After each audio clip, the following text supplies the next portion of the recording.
All right, good evening, everybody out there. Assume most of you are Mizzou fans. Whoever else might have stumbled upon our little corner of the internet, it is getting to be that time where we extend the contract of the 573 report for another week. So Mitchell Forde is with me. I'm Gabe DeArmond. We are here to talk about all things Mizzou for the next 60 minutes or so. We're here first to tell you about 573 Tees. They are that little logo right in between our pictures, 573tees.com. You can go over there and find yourself some Mizzou gear, some Columbia gear, some whatever gear you want. They've got all kinds of shirts, hoodies, hats, all kinds of stuff for you to check out. So please go over there, support the people who support us, and allow us to come on and talk about who's not getting fired every Wednesday night. So what's up, Mitch? Not too much. Like you said when we were chatting beforehand, I'm sure this will be a very upbeat show. I'm sure everyone's feeling really good about the basketball program. Yeah, hoping that some of you have some things to say and some things to talk about because look, we can spend the next 60 minutes explaining why we don't need to worry about next year and the year after that and a long time, but let's just start with talking about this team because while the angst about the program and the coach in the next 5 years and all that is a little overblown, the angst about this team really isn't. They've won one of their last 5 games, and I mean, South Carolina's awful. Like, they're getting Yeah. blown out by Mississippi State right now. That almost is. I don't want to say it doesn't count because it counts, but not a lot. Right. Yeah. No. Definitely. Yeah. I've said the same thing. After the game last night, like I'm not telling people not to be a bit upset, not to be disappointed. Was Mizzou playing? Probably a bit above their talent level earlier this season. Yes, but this is kind of beyond crashing back down to earth. Obviously, you mentioned losing 4 of 5. They were, I think, favored in all 5 games. They might not have Is been that favored right? at Ole Miss. They actually no, I take it back. I remember now. They weren't favored at Ole Miss, but they were favored in the others. So yeah, I mean, like, that's a tough thing to swallow when the goals just a few weeks ago were pretty high, and obviously those things are no longer really in reach. And Yeah. there is, I mean, while I don't. We've talked about while I don't like looking too far ahead, like this is kind of it's not. It's looking like this is going to be a better year the next year. So the desire would definitely be to maximize it. Yeah, you're kind of slipping into that. I mean, 2 weeks ago they were 10th in the country, and now we're looking at they're kind of playing their way to like the 8-9 line. Yeah. And that's not great. I mean, Right. 10th in the country to 8th in your region. But Mm-hmm. so news of the day, they're not playing Texas A&M, which is I know shocking, since Texas A&M has played exactly 0 basketball games since Yeah. January 29th. Here's They here's your fun fact. I looked this up on Monday and I've just added to it during the week. There's been 16 SEC basketball games postponed this year. Really, I mean, the vast Right. majority of those will not be made up. 9 of them have involved Texas A&M. So, All right. Greg Well, Sankey can't be super thrilled. and here's what I don't get. Like we're not new at this COVID thing, right? Like Right. sports teams have got some experience with this now. Everybody gets back within a couple weeks. Every team has managed to figure it out, except Texas A&M basketball. Like, there's no other conclusion I can draw other than they're just really not trying very hard to get back. Because if they wanted to play, they could have played by now, right? I would have to think so. I mean, like, I'm not going to come out here and say, like, I don't know anyone involved in that program. I have no proof that they're, like, dragging their heels. But yeah, I We mean, have just no like, proof that they're not, though. right. Just like logically, I mean, like, yeah, like you said, there's been a few mid-major programs that have struggled. I know like Howard played like 4 games this year before they just kind of shut it down because they couldn't get everyone healthy. But like at a high major level, I can't think of anyone else who's, gone this long without being able to play. So it's, yeah, I mean, and also, I mean, it obviously is going to help that theory when that team is dreadful like they are. Right. I mean, this isn't, you know, It's not Baylor. Right. Like Baylor came back. And by the way, it looked awful for like 3/4 of a game. And it apparently Iowa State's so bad that it doesn't even like, look, I don't want to spend the next 60 minutes just bemoaning Missouri basketball. We'll talk about it plenty, but I want to talk about some other things. And like, I literally got a message that Iowa State was up 20 on Baylor. And then I looked and Baylor won by 10. Like, how did Iowa State get this bad this fast? They were good not very long ago. Right. Yeah, it's kind of crazy. I actually thought Steve Prohm was a pretty good coach. I mean, just was it, I think 2 years ago when they whooped Missouri, they were a pretty good team. I don't know. I don't know what happened. And like, not that long ago, won the Big 12, I feel like. Oh, yeah. Right? Yeah. I mean, no one. Well, Kansas wins the Big 12 every year. It wasn't. I feel like there was a won year the they Big 12 did tournament. I think they won the Big 12 tournament. Iowa State at one point. Kansas won the Big 12 every year until one of the last 2 years, and I think Texas Tech won it, and then Baylor won it, or I don't know, something like that. But anyway, we're well off course. Yeah, I was trying to oversell Iowa State basketball. I just don't understand how they suck so bad, basically. And like, look, there is a tie-in here, right? That I don't know. I go back and forth between, and the good news is everybody thinks I have the wrong read on Konzo. I either love him way too much and defend him way too much, or I hate him. So I guess that means I'm doing all right. But I go back and forth between, realize where you were and like, I don't know, maybe just see if you can never play a team from Mississippi again. Maybe that would be the best. That would definitely help. That has not been good for Mizzou in 2020 or into 2021 here the past couple of years. But Ole Miss especially, like, I mean, if there's Mizzou's record against Kentucky is one thing. They're like, I don't know, 2-13 all time because Kentucky's always good. Ole Miss is never good. They haven't been good in forever. I mean, they've been okay, but they haven't had a legitimately good team that I can remember. And Mizzou is now 3-15 against them. I would be stunned if Ole Miss had an .833 winning percentage against anybody else that they've played more than like twice. Yeah, I mean, not a high major team. Maybe like, I don't know. There's some directional Mississippi Valley State or something like that. But yes, I would also be stunned. I mean, even non-power fives, like, that's hard to do. Yeah, Case informs us, by the way, that Iowa State won the Big 12 tournament in 2018 and 19, but Kansas also did not win the regular season that year. So apparently Iowa State did. But my knowledge of Big 12 basketball has slipped drastically in the last 7, 8, 9 years, however long it's been. So, Missouri at this point, like, I wouldn't schedule Jackson State. I wouldn't schedule Mississippi Valley. I wouldn't schedule Delta State. Southern Miss is a big no. Right. Yeah. Wouldn't schedule Last Chance U. Wouldn't schedule any team that is based out of the state of Mississippi because it's not going to work. And before we get too deep into basketball and all that, Adam is asking, do we have any idea about Eli Drinkwitz's tweet? Here is what we know at this point. Somebody in the class of 2021 has apparently committed. That's the extent of my knowledge. I don't know. Yep, same. Yeah. Could be a high school kid, could be a transfer. Right. Could be almost anyone. I don't know. I speculated that maybe Trevor Lawrence has decided he doesn't want to play in the NFL and he wants to play at Missouri, where he will obviously back up Connor Bazelak next year because Connor Bazelak is going to be the starting quarterback. But we're trying to find out. If we do find out, we will certainly maybe break news here on the 573 report. But there is a new Missouri football commitment, and the way we find out about these things these days is that the head coach tweets about him on Twitter. And like, look, that, like, it's frustrating at times for us, but it's smart. It's good PR these days, right? Yeah, he has more Twitter followers than us, unfortunately. So he's allowed to do that. For the record, we did check before the show to see if he had more Twitter followers, and he does. Yeah, we fact checked ourselves. So yeah. 50,000. I mean, I don't know. Maybe we'll get there someday.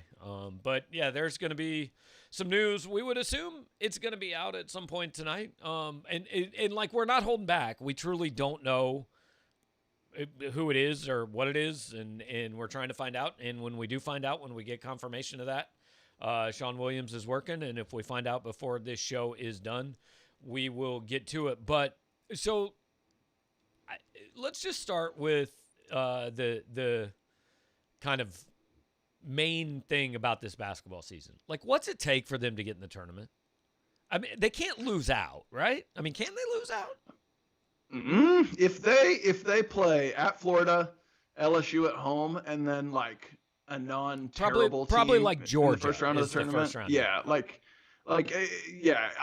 they might be okay losing out. They really might. I mean, like, you know, losing at Florida doesn't hurt you at all. I mean, you don't want to get blown out. But losing at home to LSU doesn't. It's not, you know, ideal, but it's not going to kill you. I don't think that's like something that's going to suddenly bump you a seed line.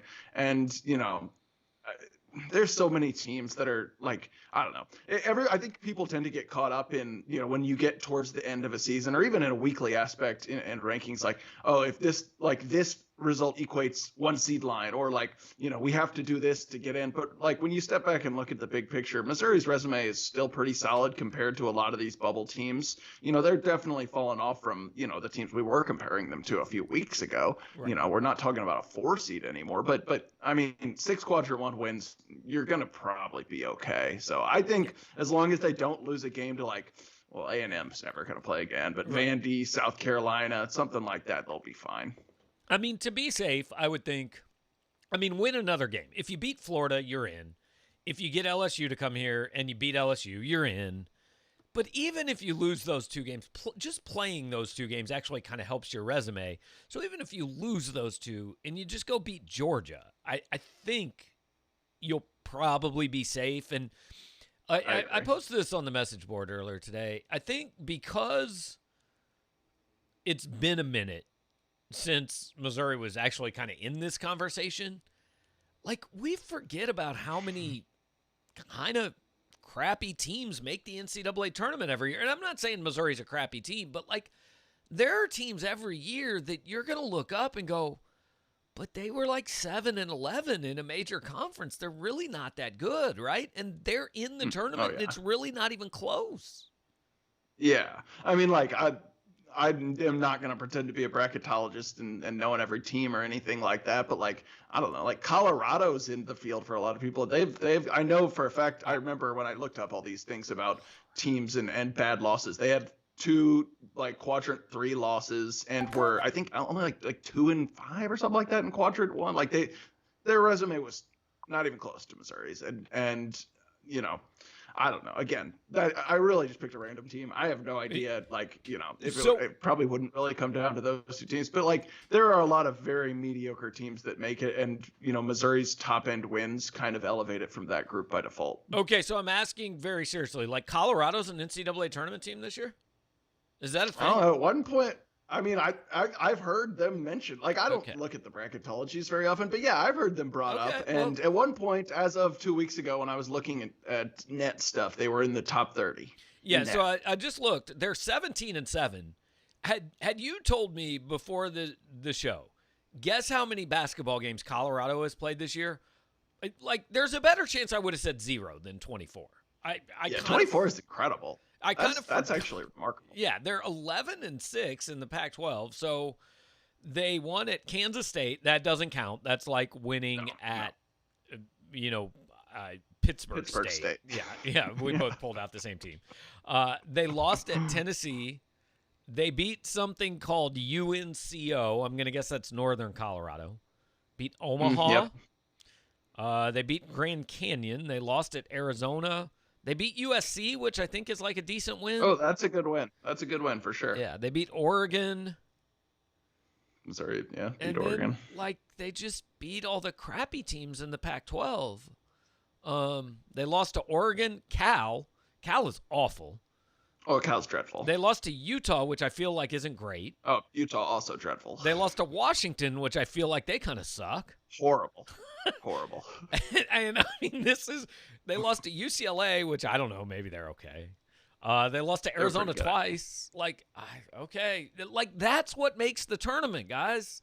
It sounds really fun to say that we're awful and we're not going to make it and we shouldn't be ranked and all that, but like, they're pretty safely in. Like, I still think if the tournament started tonight, they would be seeded to win a game. Yeah, I agree. I definitely agree. I think they'd be, probably 7 or 8, something like that. So, and like we said, like the losses to LSU and Florida, those don't bump you down really. No, so it would more just be, making sure that if we're talking about they're losing out, like it would just be making sure that the loss they took in the first round of the NCAA tournament or SEC tournament, wasn't just dreadful. Yeah.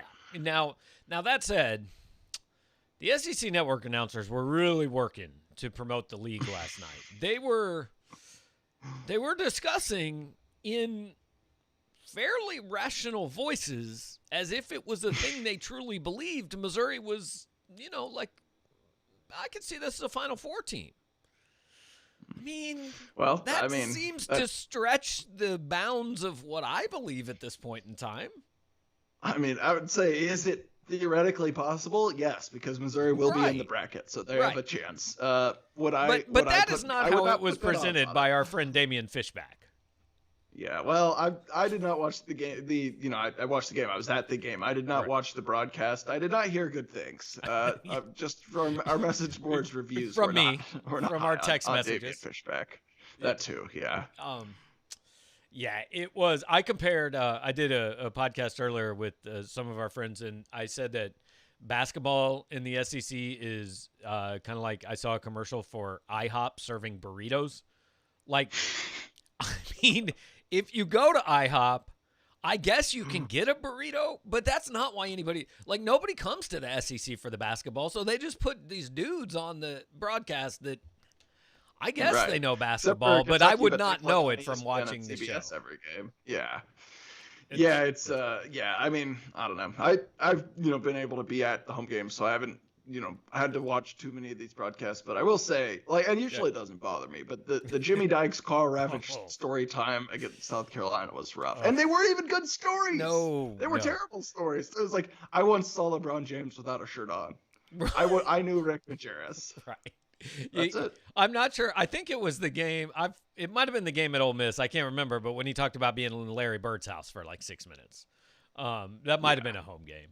But a point being, I'm sure Damian Fishback is an excellent dude. After watching the game, I questioned his basketball knowledge, but at least he talked about the actual basketball game. So he is not at the bottom of the SEC Network announcer totem pole. And for the record, we like Tom Hart and John Sunvold, who are the only two people who work for the SEC Network who might ever even see any of this show. So we just want to be clear about that.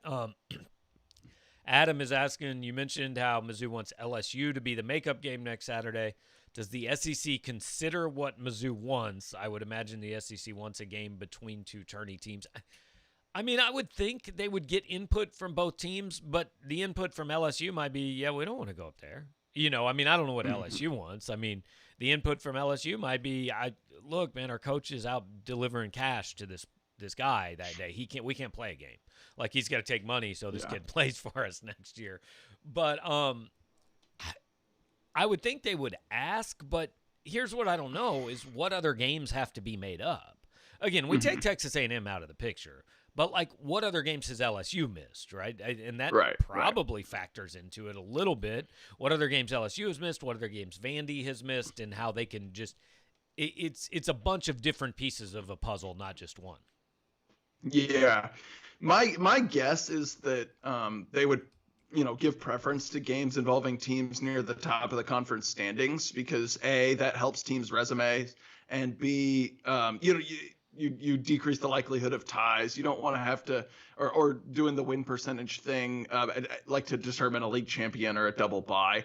So, that makes sense to me. And I also think Missouri would and should, if asked, say we would rather play LSU because as we've discussed, only bad things can happen when you play Vanderbilt. You don't really get any bump from beating them, but your resume is crushed by losing to them. So that would be my guess. LSU, I think, and I haven't looked at their schedule, but off the top of my head, I think the only other game they've missed is Ole Miss. So that's pretty similar in stature to LSU, Missouri.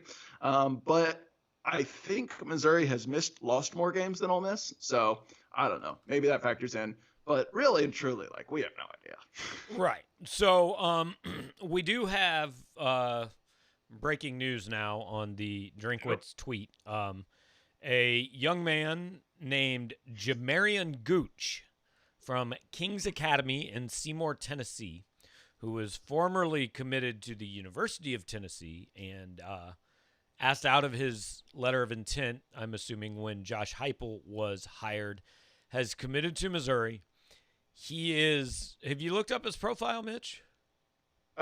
Yes. Let me just say that I am a humongous fan of this edition because his Twitter name is just Gooch. Oh, yeah. His last name is Gooch, but on Twitter, his name is just Gooch. I like that. So, yeah. So, Jamarian is 6'8", 340 pounds. That's big. I can't say if he's good, bad, or indifferent as a football player, but he has the size to play. Yeah, I mean, there's some the tools you would say are there. There's not a lot of humans that are that size. Especially, I mean, at 17 years old. Yeah. I mean, what are you? You're like, what, 6'5", maybe? I'm 6'5". 6'5". Okay, so, you would be looking up at this dude. Significant amount. Giving about 140 pounds to him. There's also that part of it. Yeah. 6'8", 340. He's a 3-star kid, number 17 player in Tennessee. Reported offers from Auburn, Colorado, Florida State, Georgia Tech, Indiana, Kansas, Middle Tennessee, Charlotte, Mississippi State, South Carolina, Tennessee, Tulane, USC, Virginia, Virginia Tech, West Virginia, and Ole Miss. I mean, that seems good, right? That seems seems solid. The kind of guy you would like to get. Apparently, somebody says in the comments that he weighs 358, so that would be more than 340. That's a lot. That's a lot of weight. Does it matter at that point? Is 358 significantly different than 340? No, I mean, I not that I know. Either way, you're just talking massive. That's how I would describe it. Either way, it's just a massive human. I mean, that's like Larry Borum-ish size, right? He was probably about 340 when he got here. Yeah, I would guess he was. Yeah, well, yeah. I was gonna say he was a little smaller, but he was a big dude. Yeah. Now, I honestly, looking at the picture the kid tweeted, this is gonna sound weird, but he looks like he's in pretty good shape for 358. I mean, I know this is a relative discussion, right? But there is such a thing. It's also, we're talking a recruiting edit in front of a green screen with smoke surrounding him. Fair point. The smoke could be strategically placed, but he's also got 80 inches top to bottom to spread the 358 around. But it's hard to look slender at 358, but he doesn't look, he doesn't look out of shape 358. So anyway, it's not like that guy, that Florida guy. I saw that pop up on Twitter. There was a picture. Did you see that? The picture of some Florida football player who was just probably the fattest football player I've ever seen. So not a good 358. Not a good 458, I would say. Okay, I saw there, and I'm not going to use names for obvious reasons, but I saw a guy show up at Mizzou camp a few years ago who was a little bit of an unknown, but he showed up, and I saw him, and I'm like, oh, this probably ain't going to work out. I don't think he has the body to play football. And it didn't work out super well. Not that I'm the picture of fitness here. I understand that I'm throwing stones from a position that I probably should not be throwing stones. But anyway, so Missouri adds to the 2021 class, and okay, so we're having an issue. I just got a heads up that apparently for some reason this show is not actually on YouTube right now. I'm figuring it out. But Missouri adds to the 2021 class, and Mitch is a big fan of the Gooch. And Mitch, oh yeah, I don't know. Talk about the 2021 class or something for a minute while I try to figure this out. Sounds good. Yeah, basically, we thought we knew coming into today Missouri had 3 spots left, so this obviously takes up one of them. Thought maybe they might use all 3 spots on transfers, but obviously, they only had 1 high school offensive lineman in this class, so this makes sense. Find a guy you like. We had thought that at least one of those three spots would be used on a tackle. Missouri a little bit light there, especially, having lost Larry Borum. So makes sense to me. I've just briefly reading up on our good friend Mr. Gooch found that he was first committed to Auburn, then Tennessee, now Missouri. So he's making his rounds around the SEC. He's at one point or another been committed to a good percentage of the league. And that's all I know about him as of now. Okay, good deal. Well, I have fixed my error. So now I was wondering, like, maybe people just didn't want to join us. There were fewer people than normal. So hopefully this will, I fixed this and made this show visible to the public. So it is tweeted out now, and hopefully a few more people will join us. We appreciate those of you who are here because we know that you actually subscribe and manage to get here through the paywall link on Power Mizzou. So thanks for that. Hopefully for the second half of the show, you'll have a few friends join you, and we will then know which ones maybe don't subscribe, and we can badger them for the final 30 minutes of the 573 report, brought to you by 573tees, where you should go to their website at 573tees.com and buy yourself some clothing. So, okay, now that, we're halfway through the show, and I finally basically plug the TV in so people can watch it. That's always good. It's been a while since we've had it's been a while since we've had a technical nightmare that wasn't related to Mizzou Arena Wi-Fi. Let's put it that way. Yeah. So yeah, that's the thing. So top 4 seed, like, that's out of the question for Missouri at this point, right? That's not going to happen. Yeah, I would have to say so. Yeah, I don't even, maybe if they win the SEC tournament, but that seems unlikely right now. Yeah. So no, but I'm talking about in the SEC tournament. Oh, yeah. No, also seems almost impossible. I mean, I don't know exactly where everyone stands. Obviously, there's still teams playing tonight, but Missouri's almost certainly only playing 2 more games in this regular season, maybe only 1. So, it's hard to make up a bunch of ground, I think they'd have to make up like roughly 2 games on a few teams to get into that top 4. Hard to do and that. They only have 2 games left to play. Exactly. Yeah. Right. Yeah. So top 4 seed out the window, basically at this point. And this is what I kind of hate about college basketball. If we're sitting here, I don't know, I guess it'd be 4 weeks from today, and Missouri has won 2 games, and they're getting ready to play in the Sweet 16, everybody's going to forget about all this and say this was a great season, right? The fans. Everybody, no. But, yes, they should. I mean, yeah. But should they?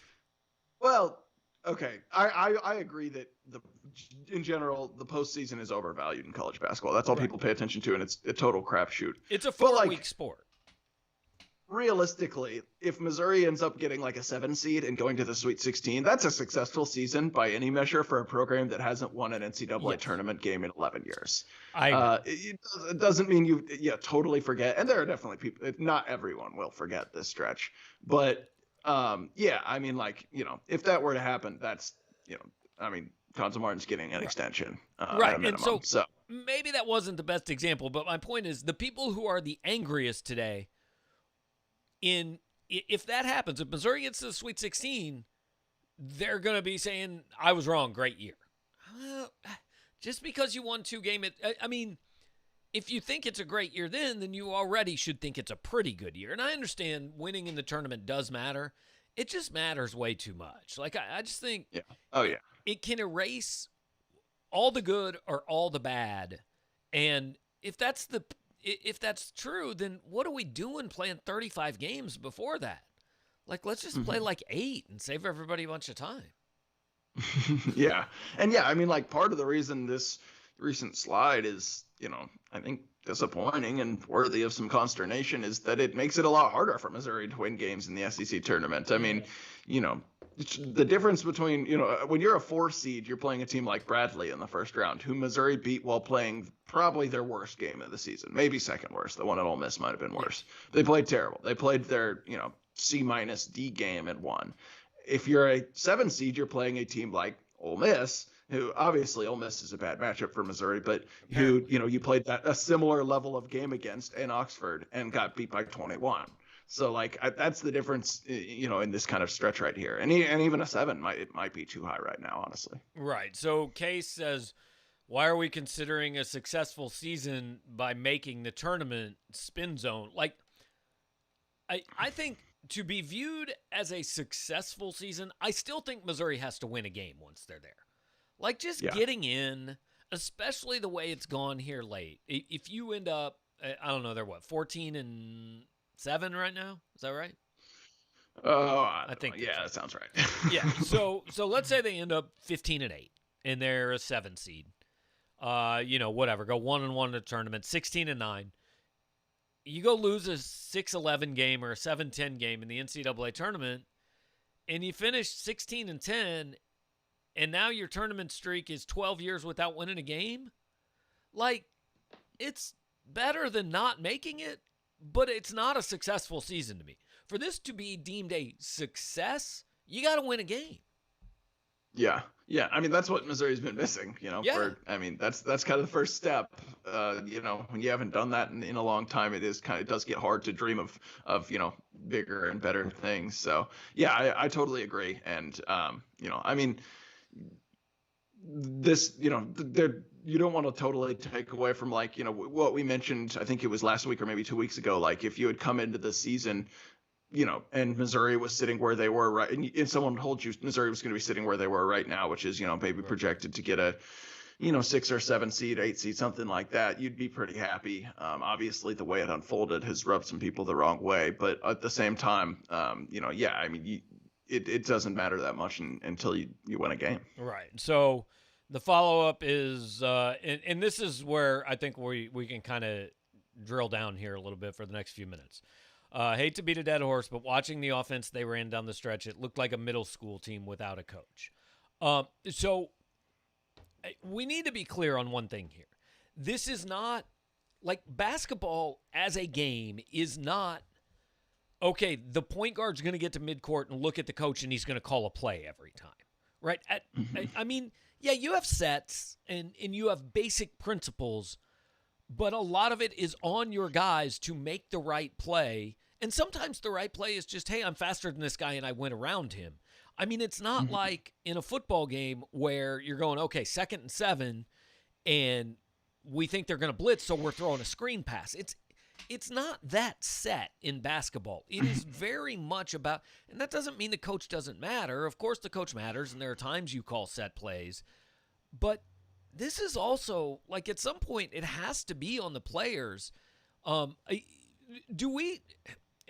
don't know, Mitch. Maybe you think this, and you can correct me if I'm way off base. I'm going to assume that with 1:15 left, down 4 points, Cuonzo Martin's instructions to his team were not, okay, we want Pinson to dribble the ball around aimlessly for 17 seconds and then toss it to Drew for a guarded three-pointer. Can we guess that probably wasn't the idea? That seems logical. I wasn't quite close enough to hear the offensive play call, but I'm going to guess that wasn't it. I mean, like, it's tough. I think this is where we lose a lot of people, where people accuse us of, defending the coach too much. And, like, I don't want this to come off as a blanket defense of the coach. Like, ultimately, late game execution, wins and losses in general, it comes back to the coach.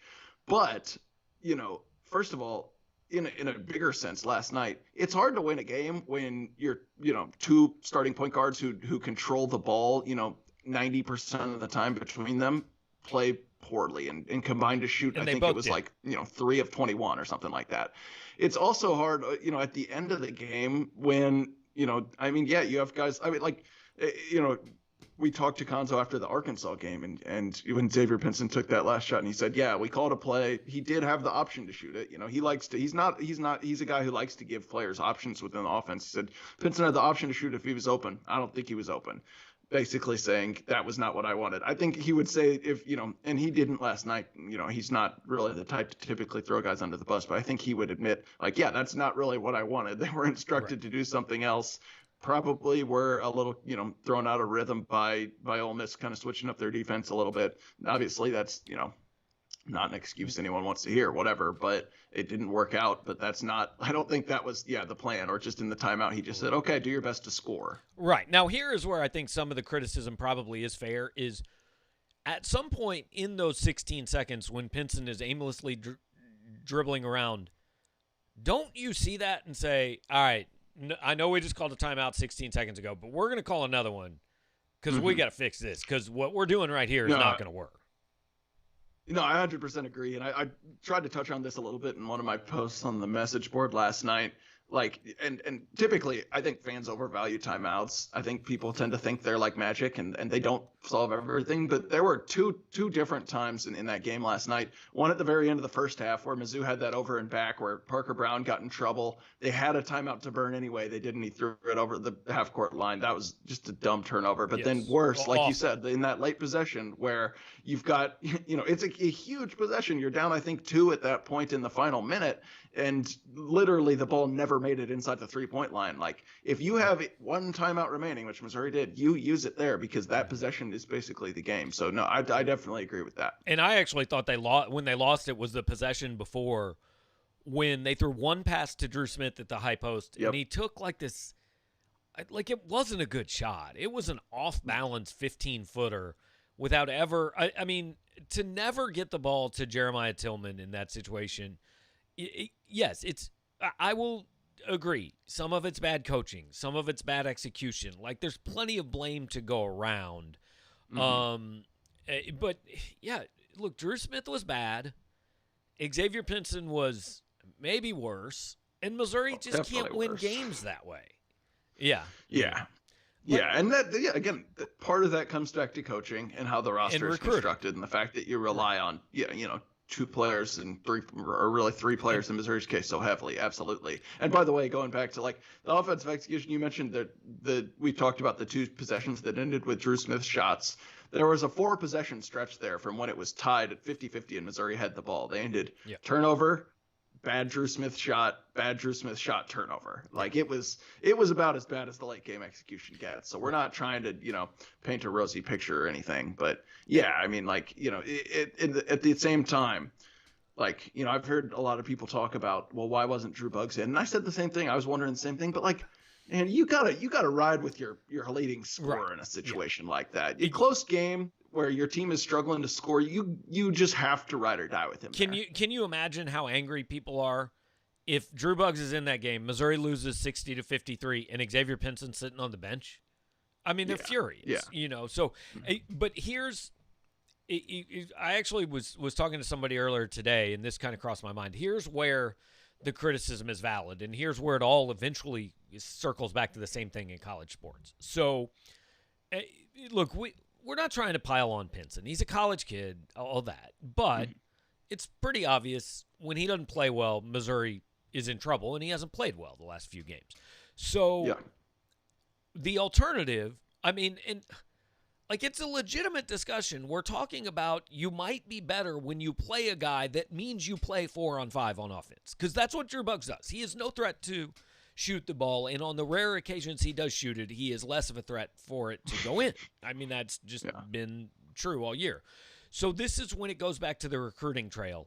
Let's pretend for just a minute that this message board myth that, Caleb Love was told he wouldn't start on this Missouri team are true, right? That's extremely false, but yes. I really hope it's false, obviously.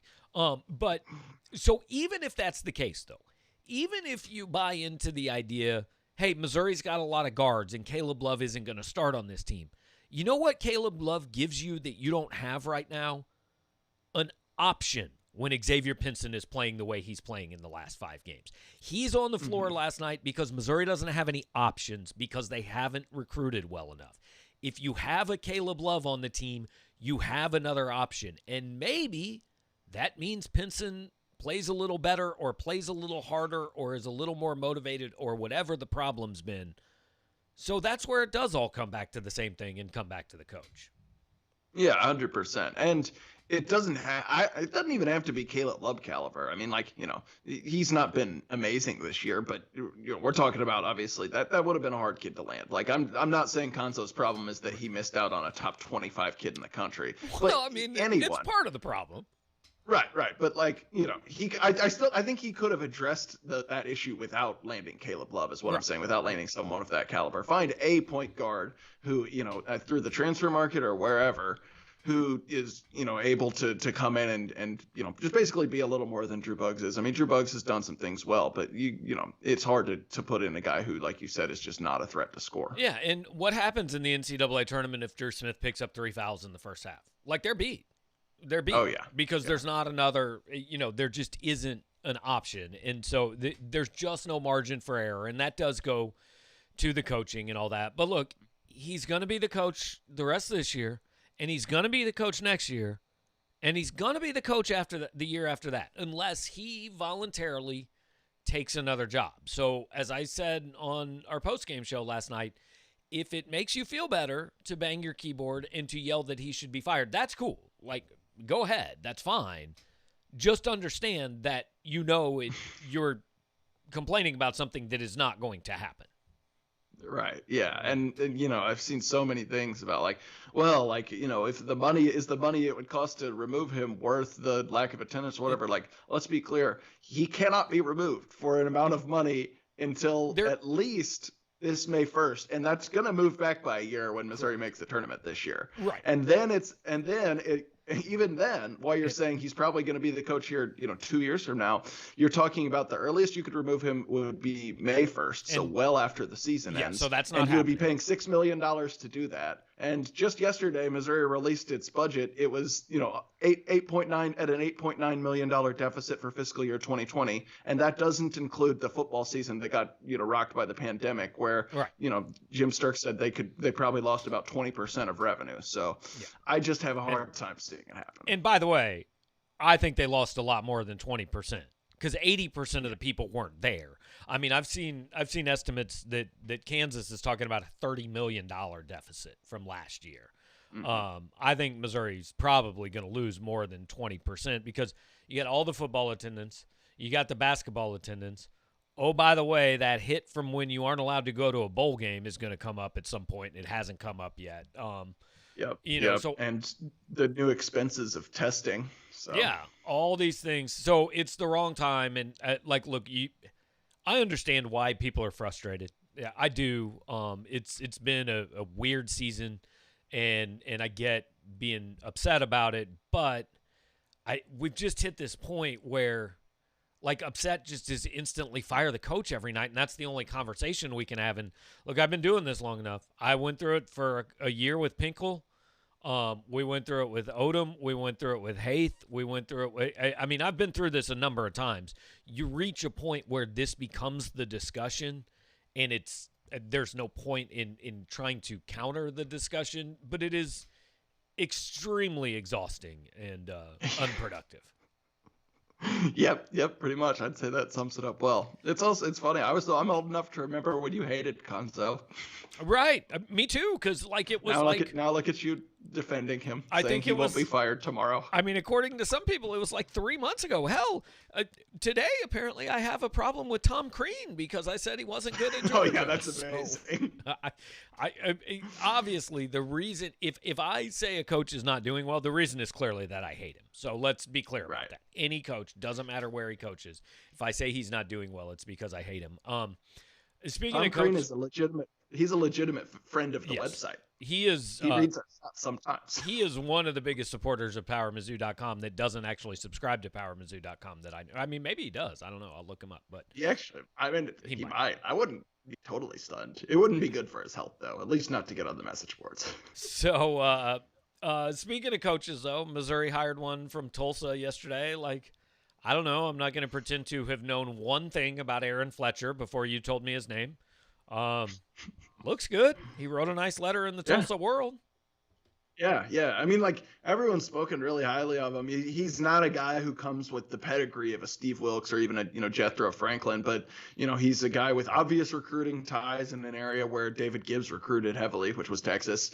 Who is kind of moving his way up the ladder, and whoever I've seen so many people really and truly. I've been impressed with how many people have spoken highly of him, and obviously there's not a lot of times where someone gets a new job and people just bash on them. Right. But it does seem fairly genuine. So seems like a good addition to the staff. You do have some several more experienced assistants, especially on that defensive side of the ball. Like Charlie Harbison's been around a long time. Steve Wilkes has been around a while.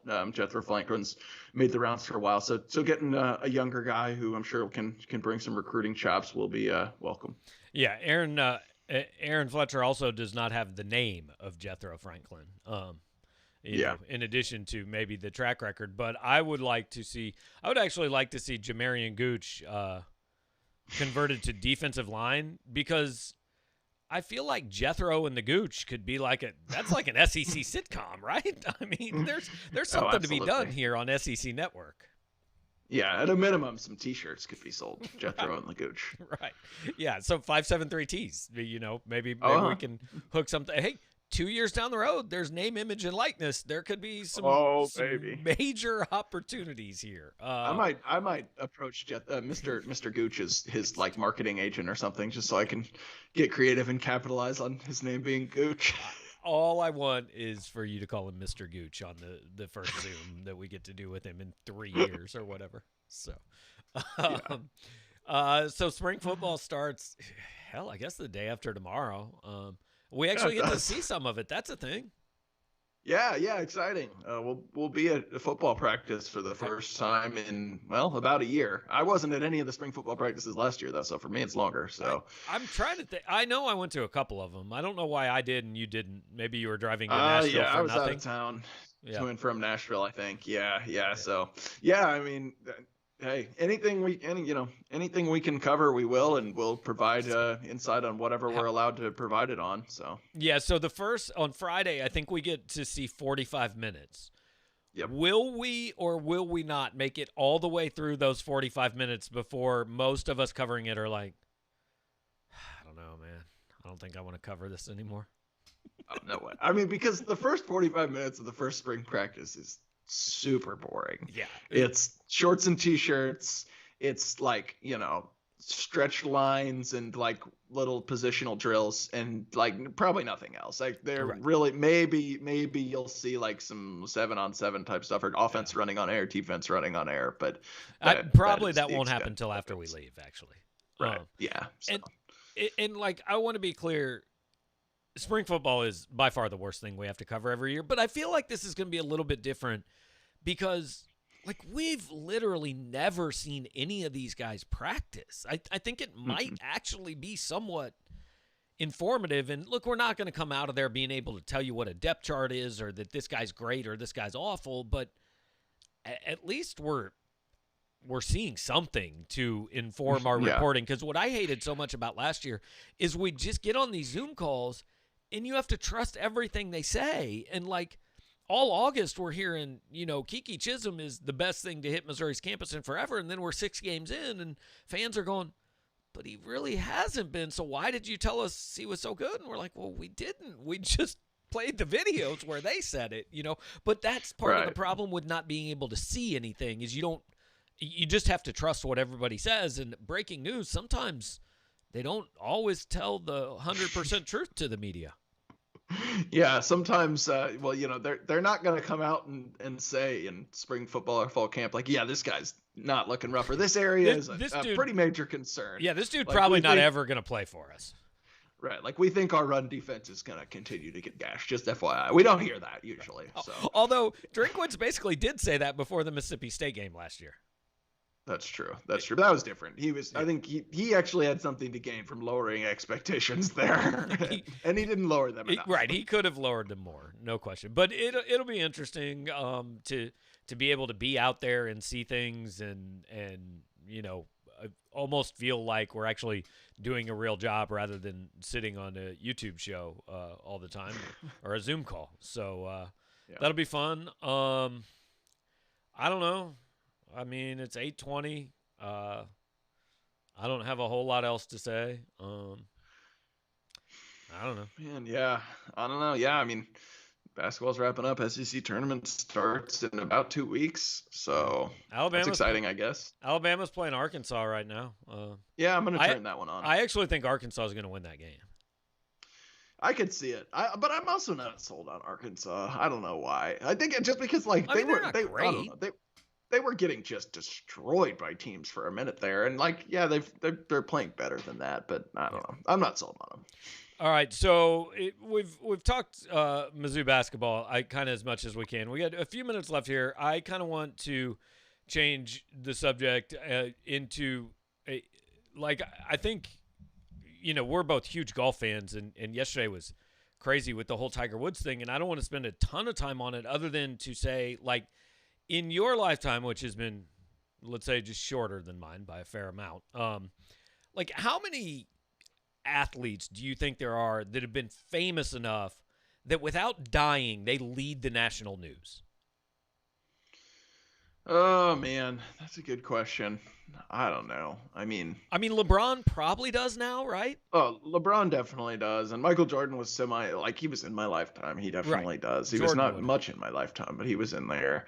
But like Matt, I don't know. The story I always remember, Magic Johnson getting HIV, that led the national news. But you would say Kobe, but like Kobe died. That's a different deal. Right. Yeah, it's hard to play the hypothetical of like, what if the similar thing happened to Tiger? I don't know. Yeah, I mean, like, there's probably I don't know. Like, I don't know, because I have a bad sense of what the national news prioritizes. I don't watch the national news. Don't but like, in my mind, like, if something happens to Tom Brady, that's a huge deal. Like, I assume he would be, but he's not Tiger. He's not Tiger in that extent. I think Tiger is one of the two most famous athletes to walk the planet since I've been alive, and maybe ever. Right? Him and Jordan. Yeah, definitely. At least American. I don't know. I guess Lionel Messi is probably famous, but that doesn't count. That doesn't exist in my world. I don't acknowledge that. Yeah, absolutely. Yeah, and it's not just the achievements. It's just like, the fascination around him. I mean, we're talking about, how many books have been written about him? We just had a new documentary come out about him. Like, he's been that way. He's been this, obviously his story has evolved, but he's been this, kind of sought after and mystic for 20 years. 25, minimum 25. I mean, his pro debut was 96, 97. Right. Yeah. 97. So yeah. Pretty crazy. Did you go at all? I can't remember. Did you go to Belle Reve that weekend? I did. Yeah. So I got a chance to see Tiger in person there. That was cool. This is a fun story. I was in attendance at the 2008 U.S. Open when Tiger won at Torrey Pines. Was that the broken leg one? My dad was covering it. Yeah, so my dad was covering it. So we all went out there. My family went out to San Diego. Nice place to watch a golf tournament. We went to a practice round, I think, and then the first day of the tournament.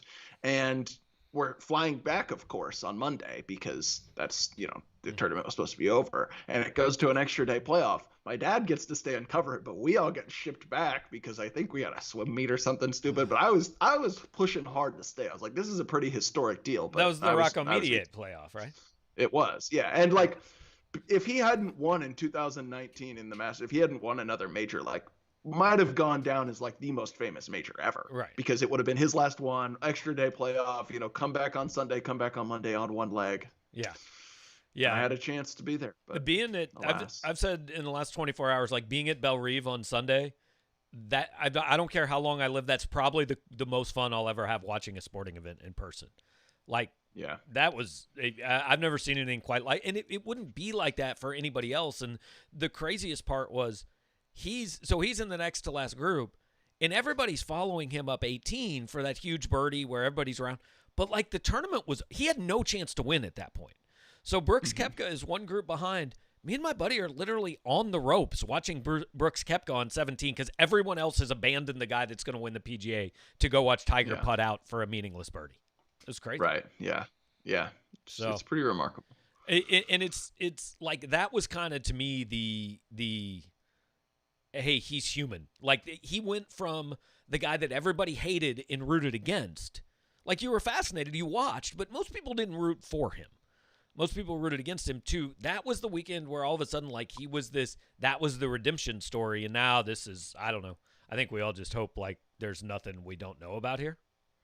Yeah, right? For sure. And hope he can just like walk again and have a normal life. So, yeah. So, like I only wanted to kind of talk about that just because it did have the St. Louis connection. And I know we're big golf fans, and honestly, man, there's only so long I can talk about Missouri Ole Miss. Like, Missouri should never play Ole Miss in basketball ever again. Yeah, they need to either get Ole Miss shipped out of the SEC or say Missouri's out. I don't know. But That'd be a Mike, tough one for.